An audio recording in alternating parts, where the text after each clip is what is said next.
அந்த பயத்துல நீங்க ஒன்றியத்தோட ஆட்சிக்கு பின்னாடி நீங்க போய் ஒழிச்சுக்கிறதுக்கு காரணம் இன்னும் உங்களுடைய ஆட்சியில் இன்னும் எத்தனை அட்ராசிட்டிஸ் அண்ணா யூனிவர்சிட்டி கேஸ்ல இருந்து இன்னைக்கு அஜித்குமார் அவர்கள் கேஸ் வரைக்கும் எல்லாத்துக்கும் நீதிமன்றம் தலையிட்டு உங்க கவர்மெண்ட்டை கேள்வி கேட்டுட்டு இருக்கு. எல்லாத்துக்கும் நீதிமன்றம் தலையிட்டு கேள்வி கேட்கணும்னா அப்புறம் நீங்க எதுக்குங்க சார்?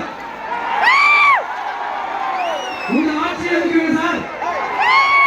நீங்க உட்கார்ந்து இருக்கிற அந்த சிஎம் பதவி எதுக்குங்க சார்? எப்படி கேள்வி கேட்டாலும் உங்க கிட்ட இருந்து எந்த பதிலும் வரப்போகுது என்ன இருந்தாலே வரும். மேக்சிமம் உங்க கிட்ட இருந்து வர பதில் சாரிமா,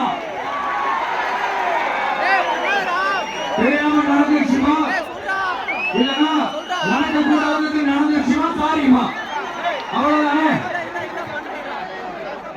இந்த வெற்றி விளம்பர மாடல் திமுக சர்க்கார் இப்ப சாரிமா மாடல் சர்க்காரா மாறிடுச்சு. இப்படி இருக்கிற இந்த இன்எபிலிட்டி கவர்மெண்ட் இந்த ஆட்சியை விட்டு போறதுக்குள்ள நீங்க செஞ்ச எல்லா தப்புக்கும் பரிகாரமா சட்டம் ஒழுங்க சரி செஞ்சே ஆகணும். இல்லைன்னா மக்களோட மக்களா ஒன்றா நின்று உங்களை சரி செய்ய வைப்போம்.